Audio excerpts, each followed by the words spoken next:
Okay, let's unpack this. Today we're plunging into a world that feels, well, both impossibly extravagant and, frankly, chillingly stark. We're talking about the surprising, often contradictory life of North Korea's leader, Kim Jong-un. Our sources for this deep dive are truly fascinating excerpts detailing his personal spending, his extreme security measures, and what we can infer about his unique leadership style. Our mission here is to extract the most important nuggets of knowledge and insight, sort of pulling back the curtain on how one of the world's most reclusive leaders lives, and maybe what that tells you about the true nature of power, security, and global perception. Yeah, what's fascinating here is just the sheer extremity of the contrasts we're about to uncover. It's a truly unique look behind what is, well, arguably the world's most opaque curtain.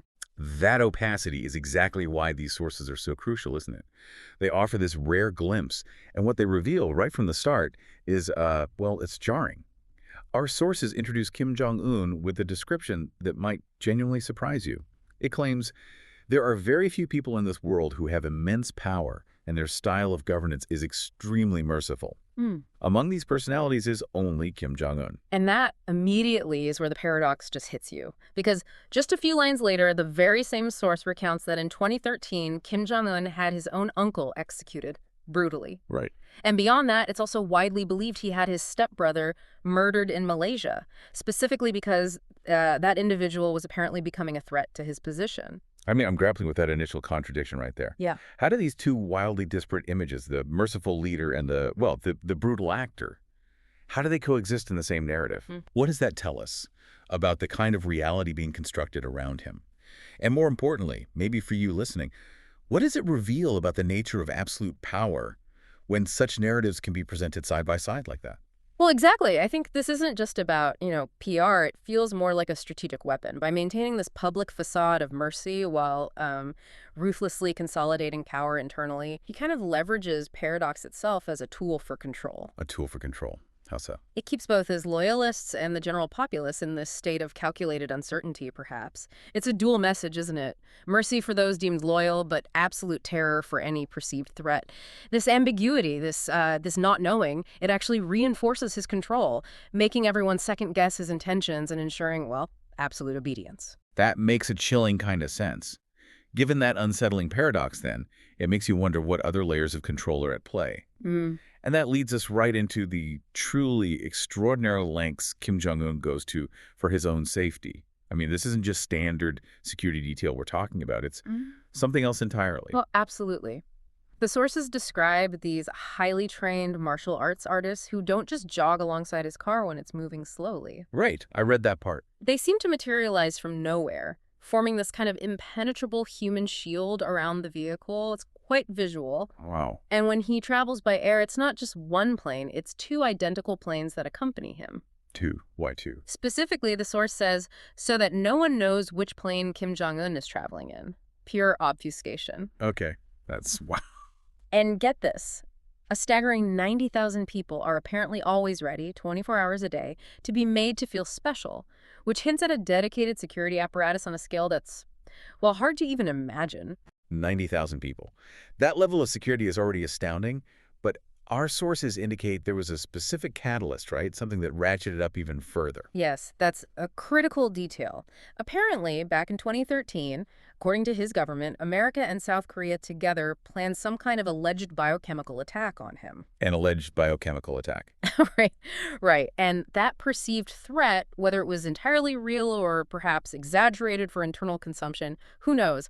But it clearly became a catalyst. It forces us to ask, what level of existential threat perception drives a leader to dedicate so much money and so many resources to such extreme, almost theatrical security measures? Yeah, it suggests a constant state of paranoia, doesn't it? Or at least the projection of it. Exactly. Or projecting it as a core component of maintaining control. Maybe both. And here's where it gets, well, almost unbelievable.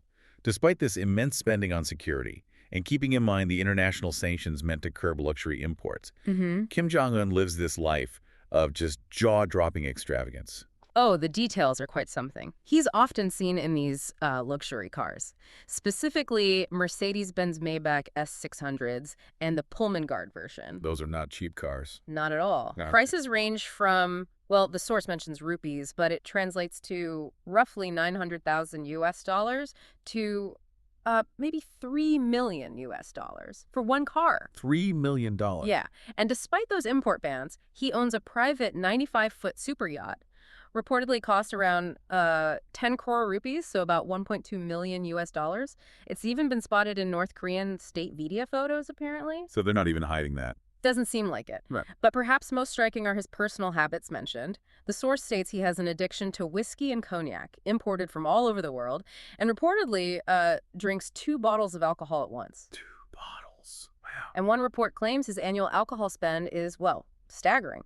30 million US dollars. 30 million on alcohol. That's the claim. The source actually notes quite pointedly that Kim Jong-un has an excessive drinking habit, and this is an extremely dangerous thing for the head of a nuclear country. Dangerous is an understatement, surely. Good. So, okay, on one hand, we see this immense spending on personal security, maybe survival because of these perceived threats. Yet, the irony is, at the same time, he's pouring resources into this life of almost unbelievable extravagance, despite global sanctions specifically against luxury imports. Right. But the indulgence doesn't stop with cars and drinks, does it? There's an island involved. Oh, yes. His own private party island. It covers 17 hectares, apparently serviced by only about 50 people. And the amenities. It boasts things like a 200-foot pool boat. A pool boat. Yeah. And $1 million hot water slides. $1 million for water slides. And a football pitch, naturally. The source sums it up as luxuries that an ordinary person cannot even imagine. Which just highlights that disparity, doesn't it? Exactly. The extreme disparity isn't a mistake. It feels like a feature of the system. This isn't just luxury. It's like a defiant gesture against international sanctions, maybe. And it's a constant visual reminder to his own people, perhaps. I operate above your reality, above the world's rules, because my power is absolute. A narrative of omnipotence. Right. Reinforcing that narrative despite, the deprivation many face. It's hard to reconcile, isn't it, that level of grotesque indulgence with the extreme hardship faced by the very people he rules. And, okay, beyond the island, how does he actually travel the world with this level of luxury and security? He seems to have quite the fleet. He does, yeah. He has a private jet, the IPL-62M, which our sources describe as no means less than a 7-star hotel. A flying 7-star hotel. Pretty much. That's apparently his main mode for global travel and for holding meetings with his generals. Then there's an IL-76 cargo plane, its specific job, to transport his private Mercedes car. The multi-million-dollar one. No. That one, yes. And those martial artists wherever he goes. So his ground transport and security team are always with him. Always ready. Always ready. And perhaps the most mysterious is his bulletproof train. Remember that 2019 trip to Beijing?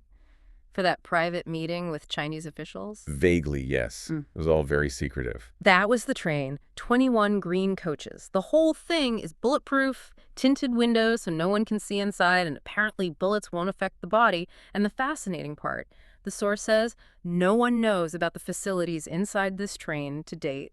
Complete mystery. Just incredible to imagine. A rolling fortress.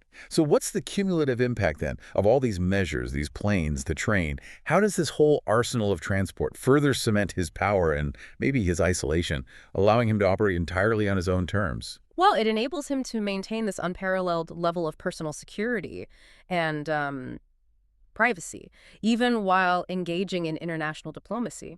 This kind of mobile fortress reinforces his absolute control, doesn't it? It minimizes external exposure and maximizes his ability to dictate the terms of any interaction, basically anywhere in the world. It's like a physical manifestation of his self-imposed isolation and his absolute authority. So we've just taken this deep dive into the, frankly, extraordinary world of Kim Jong-un.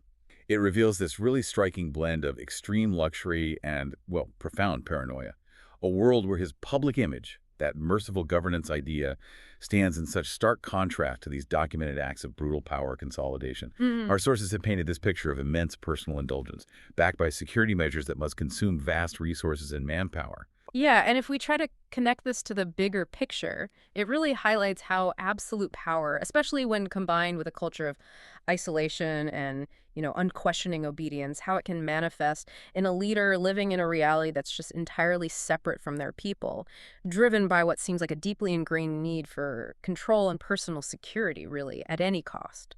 Okay, so as you reflect on Kim Jong-un's world, the private islands, the bulletproof trains, consider this. What kind of psychological landscape must be created when one person holds such immense unchecked power? when they're isolated by both their security apparatus and perhaps their own self-indulgence. It's a question that really delves into the very core of what leadership, maybe even humanity, can become under such extreme circumstances.